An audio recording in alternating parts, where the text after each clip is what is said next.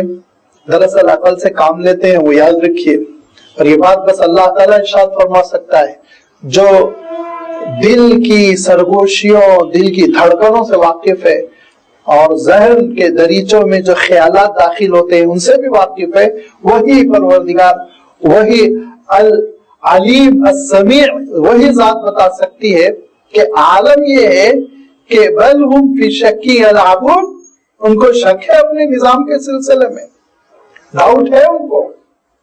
وہ سمجھتے ہیں کہ ہم غلط چیز پر ہیں۔ لیکن مسئلہ کیا ہے؟ اگر وہ سچائی کو اختیار کر جائے، وہ حق کو اختیار کر جائے، اللہ تعالیٰ کی توحید اور اس کی فرما برداری کو اختیار کر جائے، تو بہت سے میلوں سے، ٹھیلوں سے، سیلیبریشن سے ہاتھ دھونا پڑے گا۔ فرمایا بل ہم فی شک یلعبون، کھیل دلگی جو کر رہے ہیں نا، جشن جو ہو رہے ہیں اور اچھل کود جو ہو رہا ہے، جو سیلیبریٹ کر رہے ہیں، جس طرح زندگی بسر کر رہے ہیں، رنگریلیاں جیسے کہ منا رہے ہیں، یہ سب ختم ہو جائے گا، چھوٹ جائے گا۔ اس کو نہیں چھوڑنا چاہتے، وہ اپنے شادیوں کو اور شادیوں کی رنگریلیوں کو، وہ اپنی عیدوں اور تہوار کو اور تہوار کے سیلیبریشنز کو، مختلف نام پر کھانے پینے کی کوششوں کو، یہ سب کو وہ اپنا مطمع نظر بنائے ہوئے ہیں۔ اصل چیز ان کے سامنے دنیا اور دنیا کی زندگی ہے۔ وہ چاہتے ہیں کہ پوری طرح دنیا کی زندگی سے وہ انجوائے کر لیں، لطف اٹھا لیں،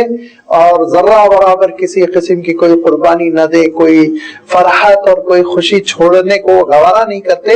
یلعبون، کھیل اور دل لگی میں وہ زندگی بست ہو کر بسر کرنا چاہتے ہیں۔ یہی وہ مستی ہے جس کی وجہ سے وہ دین حق پر غور نہیں کر رہے ہیں، دین حق کو نہیں قبول کر رہے ہیں، وہ حق کی طرف نہیں آ رہے ہیں۔ بل ہم فی شک یلعبون، لہذا فارتقب یوم تأتی السماء بدخان مبین۔ پہلی بات تو اللہ تعالیٰ نے نزول کتاب کی ارشاد فرما دی کہ بابرکت رات اس کا فیصلہ ہوا۔ پھر دوسری، اللہ تعالیٰ نے اپنی توحید کی چند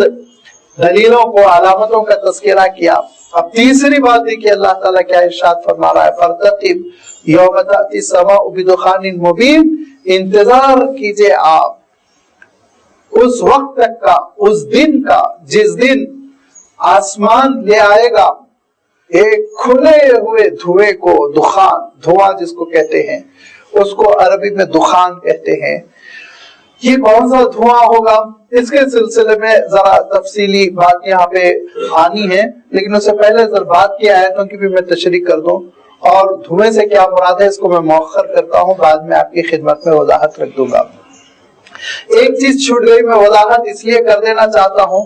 کہ بسا اوقات پھر سوالات میں وہ بات کھڑی کر دی جاتی ہے کہ لیلۃ مبارکۃ سے بعض کمزور قسم کی تفسیروں میں شب برات یعنی نصف شعبان کی جو شب ہوتی ہے، 15ویں شب، وہ مراد لی گئی، لیکن بہت ہی ضعیف قول ہے، ناقابل قبول، مسترد قسم کا قول ہے اور قابل ذکر نہیں ہے، اسی لیے میں ذکر نہیں کیا تھا۔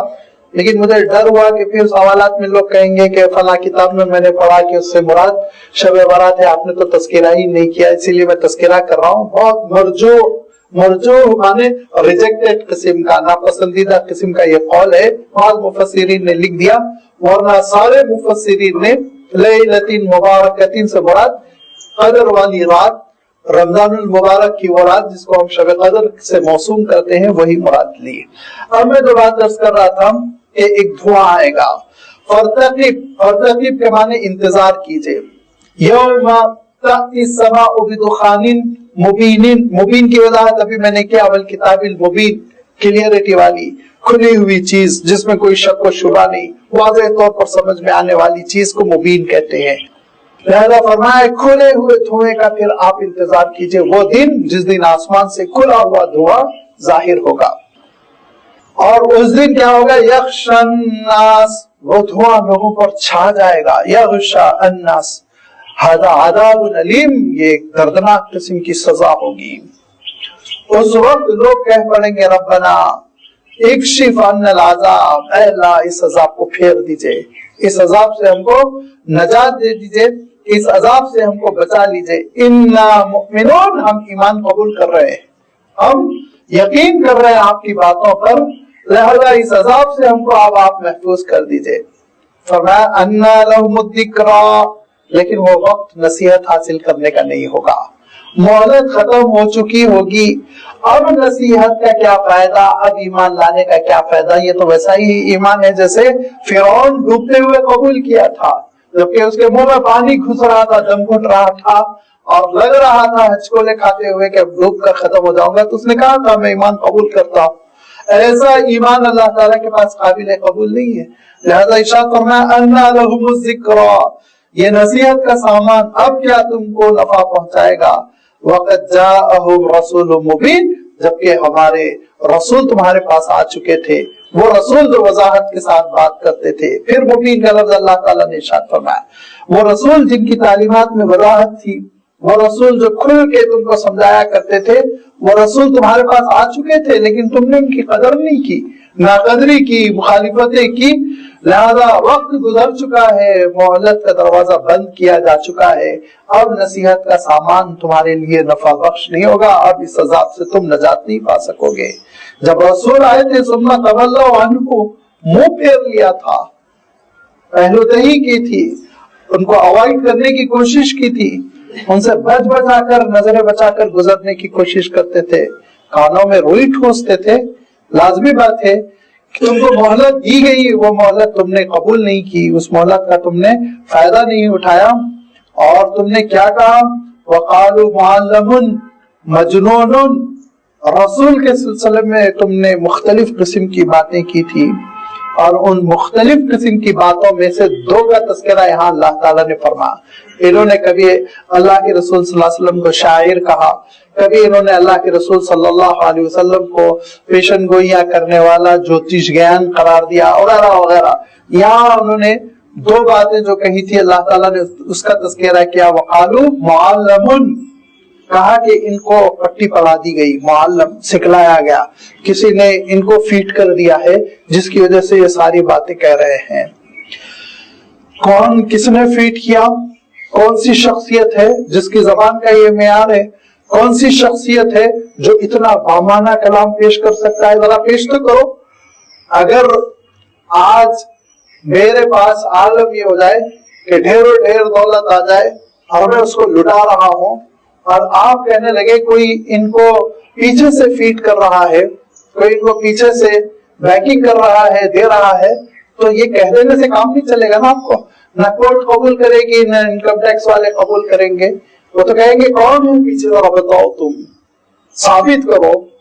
بینک اکاؤنٹ کون سا ہے جہاں سے پیسے شفٹ ہو رہے ہیں، کون سا دولت مند ہے جو ان کو پیچھے سے فائنانس کر رہا ہے، ذرا بتاؤ، اس کا نام لو،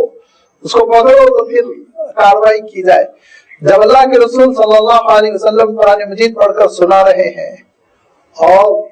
ماننے والے تو ماننے والے ہیں، مخالفین سر دھن رہے ہیں، دیوانے ہو رہے ہیں، مرعوب ہو رہے ہیں کہ کیسا عجیب و غریب کلام ہے، تو اگر کوئی سکھلا رہا ہے تو بتاؤ نا کون سکھلا رہا ہے؟ نعوذ باللہ بلال حبشی سکھلا رہے ہیں، نعوذ باللہ عمار سکھلا رہے ہیں، یا آصف سکھلا رہے ہیں، یا فارس کے رہنے والے سلمان سکھلا رہے ہیں، یا روم کے رہنے والے سہیب سکھلا رہے ہیں، یا قریشی ابو بکر سکھلا رہے ہیں، عبد الرحمن ابن عوف سکھلا رہے ہیں، عثمان ابن عفان سکھلا رہے ہیں، کون بتاؤ ٹیچر کون سکھلا رہا ہے؟ اور وہ سکھانے والا وہ بیچارہ اتنا سیدھا سادہ کہ ایک ہستی کو وہ اتنا عظیم الشان کلام دے رہا ہے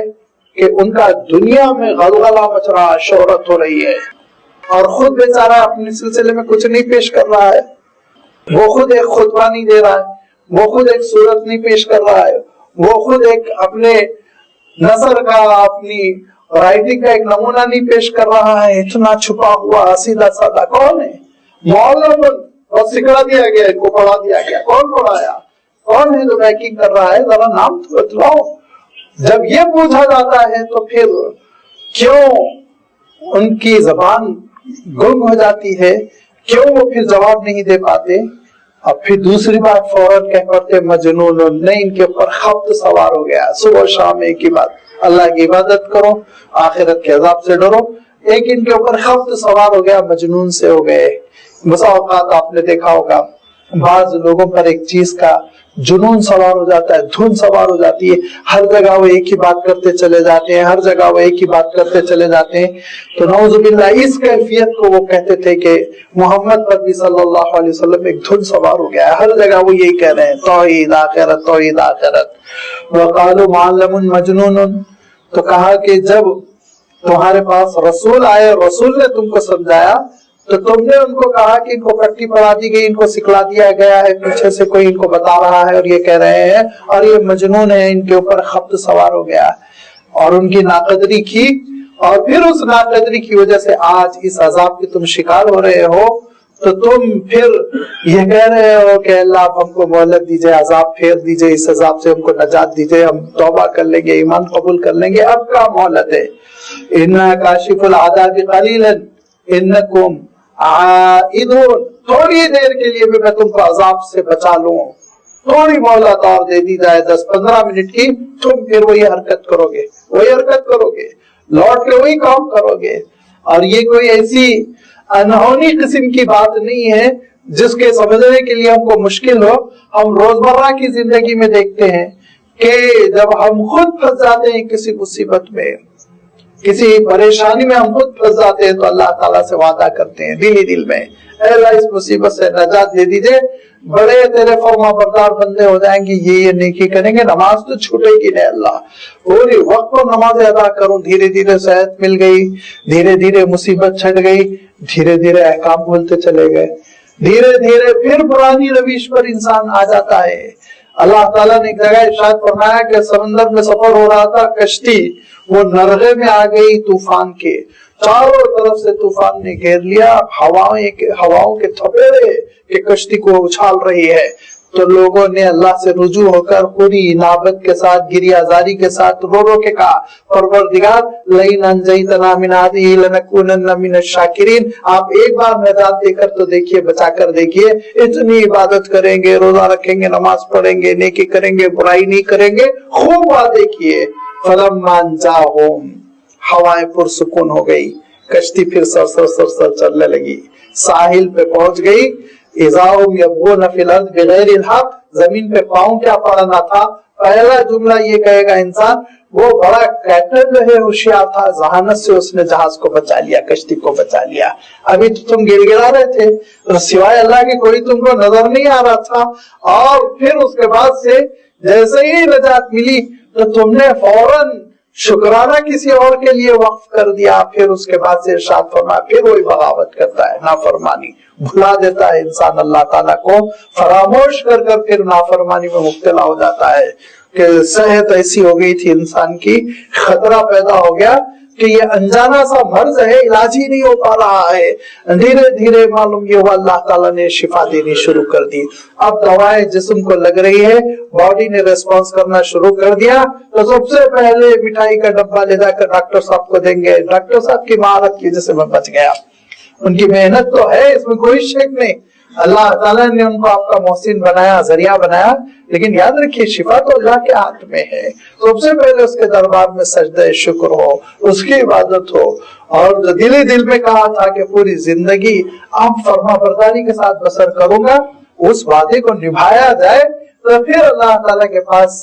پھر پچھلے گناہوں کو معاف کر دیا جاتا ہے، درجات بلند کر دیے جاتے ہیں، اور پھر معاملہ اللہ تعالیٰ کا رحمتوں کا ہو جاتا ہے، اس کے فضل کا ہو جاتا ہے۔ اِنَّا کَاشِفُ الْعَذَابِ قَلِيلًا، اگر ہم کچھ دیر کے لیے قلیلاً چند لمحوں کے لیے صحیح اس عذاب کو پھیر دیں، اِنَّكُمْ عَائِدُونَ، لوٹ کر پھر وہی جاؤ گے، وہی حرکت کرو گے جو کر آ رہے ہو، یہاں تک کہ یوم نبطش البطشۃ الکبریٰ، ایک آخری فائنل بڑی پکڑ ہماری آئے گی، اور اس کے بعد یاد رکھو انا منتقمون، ہم انتقام لینے پر قادر ہیں، سزا دینے پر قادر ہیں،